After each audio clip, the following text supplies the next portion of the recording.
While the grist mill at Wildcat Den State Park is over 150 years old, there are other features like these sandstone cliffs that are over 300 million years old. Through his photography and writing, Larry Stone has made a career out of sharing the features he's found in places like Wildcat Den State Park. Thanks to his works, more people have a better understanding of the land between the Mississippi and the Missouri.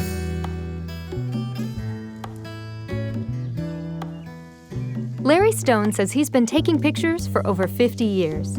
If his name sounds familiar, it's probably because for half of those years, he was shooting photographs and writing articles for the Des Moines Register about the wonders and issues facing Iowa's outdoor environment. Which was the best job in the world. I really enjoyed that. Got to see a lot of the state of Iowa and meet a lot of people in natural areas. And I didn't pretend to be the expert. I was getting other people to tell me the stories of Iowa and conservation and nature. Larry believes he wrote over 3,000 articles during his 25 years with the Des Moines Register. Since he retired from the paper in 1997, he's written 5 books. The first book he wrote, Listen to the Land, is a collection of stories he wrote for the paper that were personal reflections of the beauty he's found throughout the Iowa landscape. I chose that title, listen. It doesn't have to be just with your ears, I guess. You can taste, hear, see, smell, experience the land, and then you can call that listening, I guess. And that was kind of the idea behind that title. 2 of the books Larry has written were co-authored with ornithologist and longtime friend John Stravers. They are tributes to 2 of the state's most recognized and respected naturalists, Sylvan and Gladys Black. Sylvan and Gladys were both kind of characters. Gladys was a character in her own right. She started educating people, and education was her big thing, teaching people about birds. In the little abdomen, you can see the intestines and everything. And I think she probably did more to get more Iowa people interested in birds than any other one person ever could have. This is, some people call it an itchweed, some people call it a nettle. Sylvan was a little bit more laid back or subtle in his mission. He was always happy to go give a talk to anybody who was willing, to have him. He delighted in talking about, especially about wildflowers. That was kind of his field of expertise. So he was kind of Iowa's premier naturalist. Larry grew up on a farm in Warren County. Even while doing chores, he says there were constant opportunities to observe and appreciate nature's wonders.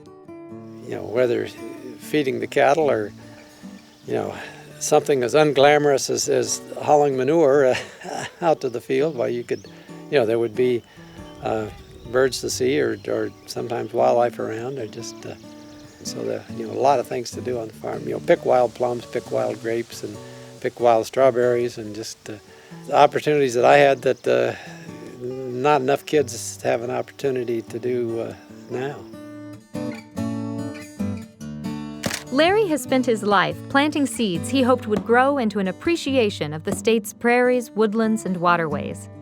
Nowadays, as a member of the Clayton County Conservation Board, he works to protect those resources. Our board, one of our primary focuses and missions is that conservation education and awareness to make people appreciate and protect what we do have. That's our future when you get right down to it. I mean, if the kids of the future are going to have any place to, enjoy or to fish or to swim or canoe, we've got to take care of what we got now, because we seem to keep losing it. And as Papa Larry, he spends a lot of time nurturing a respect for Iowa's natural environment in his grandchildren. He does it in part by sharing with them what he knows about photography. But the camera is just one of the many tools he uses to expose them to the wonders of nature. It's a cliche, but kids don't play in the dirt enough anymore, and if you're going to take care of the planet, you got to have an appreciation for it and get your fingers dirty. And I hope are we accomplishing getting your fingers dirty? I hope so. I think so. I hope so. I hope so.